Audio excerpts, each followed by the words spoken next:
Hello everyone, hope you're doing well. Today we are back on the second dev server for update Ixwa Strike, and we are having a look at the new Soviet aircraft that are coming to the game in rank 5. The first one is the Su-9, and this is basically very similar to the 262, at least in layout. It's got different armaments and also different engines, and also has a brother which has been added to the game, which is the Su-11.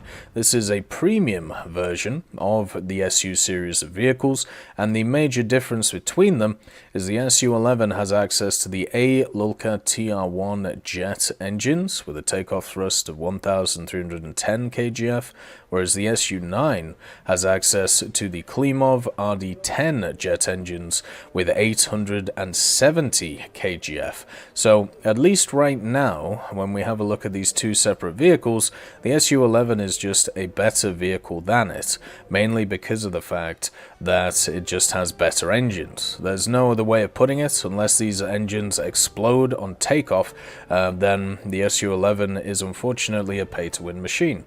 The vehicle itself is at a GE cost of 7,480, and also is going to be useful for grinding out the whole of the tech tree because of the fact that it's a rank 5 vehicle. Because it's rank 5, it can research rank 6 and below, so if you want the whole of the Soviet tech tree, it's not a bad idea, especially if you don't want to go for a higher BR vehicle in the form of the MiG-17 AS or the Yak-38 that was added before. So yeah, if you want a better version of the one that's in the tree, go for the Su-11. The Su-9, even though it has the weaker engines, it still has the same armament, which is the 37mm N37 in the center, and also backed up by two dual 23mm NS-23 cannons. Now, the problem with these is that they have the same issue as a lot of Soviet aircraft, not a ton of ammunition, but enough to be able to get the job done.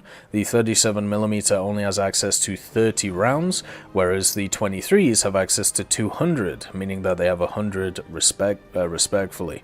The fuel tanks in the front and the back are obviously between where the pilot is, or around the pilot I should say, and the armor values are actually quite high on the vehicle compared to a lot of others at the BR. So there is 12mm behind the pilot, 6mm above the pilot, and then you also have some 15mm plates just in the front of the nose, near where the guns are, and then some bulletproof glass at 90mm thick, which is quite impressive, meaning that head-ons in this thing might not be a bad idea. Even though I generally don't like head-ons, if I have as much armor as that, I'll give them a go. The other thing to mention when it comes to modifications is this thing can get secondary armaments. It isn't just stuck with being an air superiority machine, it also has access to some bombs. It can carry a 1-500, two 250s, or one 250 bomb. They are centered they are in the center, of the machine. You can see centrally mounted right there, and all of them are set up in this configuration, so therefore you don't have to worry about this. The premium version has all of these secondary options as well, so you don't have to think about that either. Overall, the Su-9 and the Su-11 are looking like two very fun machines that are coming to the game. There are others of this little bit of Su series that they could add, which also could work pretty well. But I'm very happy to see these things just because of the fact that more lower tier jet combat is better. Oh, we can even put it up against the new Me-262 that's coming in, which should be the same as the A1A, just has access to bombs. And the fact that the Su-9 and Su-11 also have access to bombs gives them a extra string in their bow. It means that you aren't just going to be useful in a scenario of air superiority, you can be used as a CAS aircraft as well. The 37mm that this has access to only has access to API-T, and it doesn't pen that much, so you'll be able to go after light targets, but you won't be able to go after heavier targets when it comes to ground. And at 7.0, you have a lot of heavy tanks, you have a lot of stuff which has decent armor on the top of it, so that 37 might not go too far. It does have a fully fledged cockpit in it though, which is really nice. Both of them have pretty much exactly the same cockpit, and you can see the differences when it comes to the aimer and also the general layout of it compared to other Soviet fighters. I would say this is much more like a 262 cockpit than anything else, showing the similarities once again between the two machines.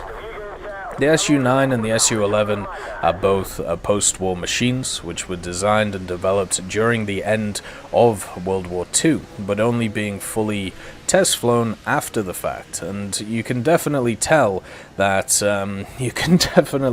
there was at least some kind of influence between this and, you know, the 262. There are a lot of Soviet designs which came out around 1946 to 1950, which were not copies, but just trying out different designs compared to other countries. There is one which is incredibly similar to the Meteor from Britain, which was obviously around at the time as well. You can hear that 37mm firing hard. And one thing, if you didn't see it in the other video, of course, you know, they've added in these beautiful sparkly blue highlighted setups, which are always really nice. So the elevator in general feels pretty nice. It feels very similar to the 262 in general capabilities, so it will have good maneuverability for a jet at this tier, but overall speed is going to be the problem with it. I actually prefer these guns to the MK108s. The MK108s in themselves really pack a hard punch, but they also have quite a slow muzzle velocity when it comes to jet combat. So these should be able to actually perform slightly better, even if you do have less ammunition and you will have less time in the air. The key to jets at this tier is not just their maneuverability though. There are some jets which do well with their maneuverability, the Meteor for example, and also the 262s when played correctly, and I'm sure this thing will be very similar. But the main issue that you always have if you play something like a 262 is the energy retention. There's a lot of American fighters around this BR which really do retain energy and go a lot faster than you do. So you have to find ways around this fact. You have to engage them in stuff such as turn fights. You have to defensively fly in order to be able to push them past you, so therefore you can force them to overshoot and then you can hit them.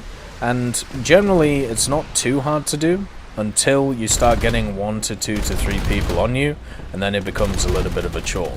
One of the problems that the Soviet guns do have though, even though they have the slightly better muzzle velocity, is the fact that they have different muzzle velocities, the 20s and also, the 23s and also the 37. This means that if you're trying to line up shots with one of the guns, it probably won't line up with the other, meaning that a spread is normally much better to do. But even then, you know, it's something that doesn't always go right, and you're going to end up with no 37s pretty quickly and having to focus on killing stuff with the 23s. I think that bolstering this area of jets is actually a positive thing. There is definitely not really a problem, but it's something to note that when it comes to the start of jets, there is a few options that, you know, you can play and a few options you can try, but they've stayed pretty much the same for such a long period of time. I think it's nice to have a slightly different take on what's going on, you know, a slightly different vehicle. When it comes to Soviets, most people just play the MiG-9, then they go to the MiG-15, and then that's it. Having this SU here means that that slightly changes. It means that you try slightly different things, and in my opinion, that is a good thing. It also means that the Soviets can get the experience of other tech trees and be able to enjoy the playstyle that they have. And hopefully be able to be pretty useful in it. Now we have a lot of similar vehicles of this BR, the 262s, the Kicker, now the SU9 and the SU11. There is definitely a note to talk about, though, that I really have a distaste for these premiums, which are just better than their tech tree counterparts. And we're seeing that quite a lot recently. We're seeing it with the SU11 and the SU9. Then we're also seeing it with the Saab 105s, which were added last update, or the update before. I believe it was last update, where the premium version is just better than the standard tech tree version of the same BR. And then we're also now seeing it with the Attacker, where the premium Attacker should be a better variant of the standard tech tree Attacker. If we're going to do stuff like this, I would rather it be the other way around, where the premium is a slightly worse performing aircraft compared to the standard tech tree vehicle, so therefore you get the bonuses of being a premium, but you have to work a little bit harder in order to do it. Making them straight pay to win is a bad idea and will always be looked down upon, at least by individuals like myself. But anyway, this has been the SU9 and also the SU11. Hope you all have a wonderful day, and I'll see you next time.